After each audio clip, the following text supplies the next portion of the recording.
जगत में प्रत्येक व्यक्ति को किसी ना किसी प्रकार की निर्बलता अवश्य होती है। जैसे कोई बहुत तेजी से दौड़ नहीं पाता तो कोई अधिक भार नहीं उठा पाता, कोई असाध्य रोग से पीड़ित रहता है तो कोई पढ़े हुए पाठों को स्मरण में नहीं रख पाता। ऐसे अनेकों उदाहरण और भी हैं। क्या आप किसी ऐसे व्यक्ति को जानते हैं जिसे सब कुछ प्राप्त हो और हम जीवन की उस एक निर्बलता को जीवन का केंद्र मानकर जीते हैं? इस कारणवश हृदय में दुख और असंतोष रहता है सदा। निर्बलता मनुष्य को जन्म से अथवा संजोग से प्राप्त होती है, किंतु उस निर्बलता को मनुष्य का मन अपनी मर्यादा बना लेता है। किंतु कुछ व्यक्ति ऐसे भी होते हैं जो अपने पुरुषार्थ और श्रम से उस निर्बलता को पराजित कर देते हैं। क्या भेद है उनमें और अन्य लोगों में? क्या आपने कभी विचार किया है? सरल सा उत्तर है इसका। जो व्यक्ति निर्बलता से पराजित नहीं होता, जो पुरुषार्थ करने का साहस रखता है हृदय में, वो निर्बलता को पार कर जाता है। अर्थात निर्बलता अवश्य ईश्वर देता है, किंतु मर्यादा मनुष्य का मन ही निर्मित करता है। स्वयं विचार कीजिए।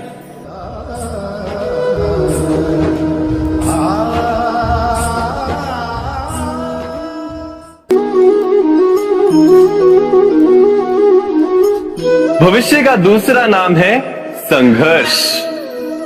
हृदय में आज इच्छा होती है और यदि पूर्ण नहीं हो पाती तो हृदय भविष्य की योजना बनाता है।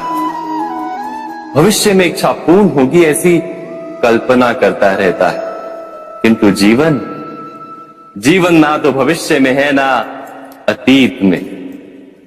जीवन तो इस क्षण का नाम, अर्थात इस क्षण का अनुभव ही जीवन का अनुभव। पर हम ये जानते हुए भी इतना सा सत्य समझ नहीं पाते। या तो हम बीते हुए समय के स्मरणों को घेर कर बैठे रहते, या फिर आने वाले समय के लिए हम योजनाएं बनाते रहते हैं और जीवन जीवन बीत जाता है। एक सत्य यदि हम हृदय में उतार लें कि ना हम भविष्य देख सकते हैं, ना ही भविष्य निर्मित कर सकते हैं, हम तो केवल धैर्य और साहस के साथ भविष्य को आलिंगन दे सकते हैं, स्वागत कर सकते हैं भविष्य का। तो क्या जीवन का हर पल जीवन से नहीं भर जाएगा? स्वयं विचार कीजिए।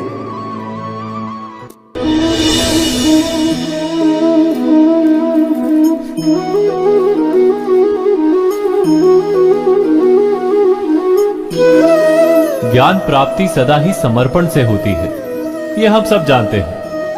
किंतु समर्पण का वास्तविक महत्व क्या है? क्या हमने कभी विचार किया? मनुष्य का मन सदा ही ज्ञान प्राप्ति में विभिन्न बाधाओं को उत्पन्न करता है। कभी किसी अन्य विद्यार्थी से ईर्ष्या हो जाती है, कभी पढ़ाए हुए पाठों पर संदेह जमता है और कभी गुरु द्वारा दिया गया दंड मन को अहंकार से भर देता है। नहीं, क्या ऐसा नहीं होता?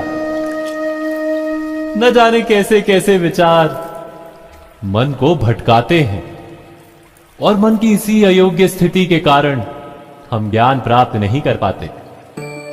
मन की योग्य स्थिति केवल समर्पण से निर्मित होती है। समर्पण मनुष्य के अहंकार का नाश करता है, ईर्ष्या, महत्वाकांक्षा आदि भावनाओं को दूर कर हृदय को शांत करता है और मन को एकाग्र करता है। वास्तव में ईश्वर की सृष्टि में ना ज्ञान की मर्यादा है ना ज्ञानियों की।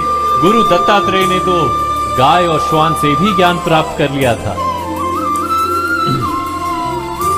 अर्थात विषय ब्रह्म ज्ञान का हो या जीवन के ज्ञान का या गुरुकुल में प्राप्त होने वाले ज्ञान का, उसकी प्राप्ति के लिए गुरु से अधिक महत्व है उस गुरु के प्रति हमारा समर्पण। क्या ये सत्य नहीं?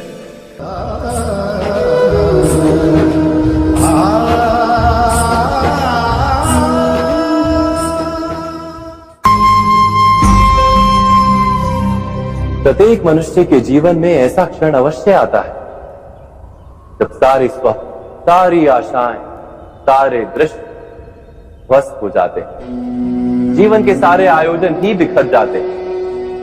एक और धर्म होता है और दूसरी ओर सुख। इसी को धर्म संकट कहते हैं।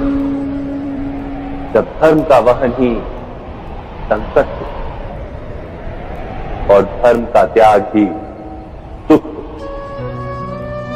विचार कीजिए, कभी किसी स्वजन के विरुद्ध सत्य बोलने का अवसर प्राप्त हो जाता है, कभी ठीक दरिद्रता के समय सरलता से चोरी करने का मार्ग प्राप्त हो जाता है, कभी किसी शक्तिशाली राजनेता या राजा के कर्मचारी का अधर्म प्रकट हो जाता है। सबके जीवन में ऐसी घटना बनती ही रहती है। अधिकतर लोग ऐसे किसी क्षण को धर्म संकट के रूप में जान ही नहीं पाते। हमें किसी प्रकार के संघर्ष का अनुभव ही नहीं होता। सहजता से सुख की ओर खींचे चले जाते हैं, जैसे मक्खी गुड़ की ओर खींची चली जाती है। वास्तव में धर्म संकट का क्षण ईश्वर के निकट जाने का क्षण होता है। यदि हम संघर्षों से भयभीत ना, सुख की ओर आकर्षित ना, अपने धर्म पर दृढ़ रहे, तो ईश्वर का साक्षात्कार दूर नहीं।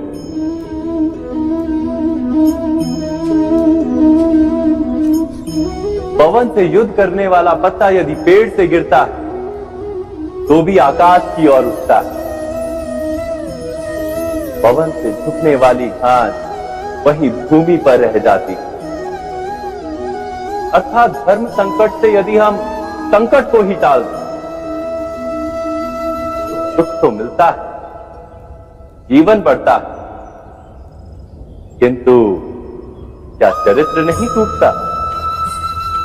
क्या आत्मा दरिद्र नहीं हो जाती? क्या ईश्वर से अंतर नहीं हो जाता? स्वयं विचार कीजिए। दो व्यक्ति जब निकट आते हैं तो एक दूसरे के लिए सीमाएं और मर्यादाएं निर्मित करने का प्रयत्न अवश्य करते हैं। हम यदि सारे संबंधों पर विचार करें तो देखेंगे कि इन सारे संबंधों का आधार यही सीमाएं हैं जो हम दूसरों के लिए निर्मित करते हैं। और यदि अनजाने में भी कोई अन्य व्यक्ति इन सीमाओं को तोड़ता है तो उसी क्षण हमारा हृदय क्रोध से भर जाता है। इन सीमाओं का वास्तविक रूप क्या है? क्या हमने कभी विचार किया? सीमाओं के द्वारा हम दूसरे व्यक्ति को निर्णय करने की अनुमति नहीं देते। अपना निर्णय उस व्यक्ति पर थोपते हैं, अर्थात किसी की स्वतंत्रता का अस्वीकार करते हैं। और जब स्वतंत्रता का अस्वीकार किया जाता है तो उसका हृदय दुख से भर जाता है। और जब वो सीमाओं को तोड़ता है तो हमारा हृदय क्रोध से भर जाता है। क्या ऐसा नहीं होता?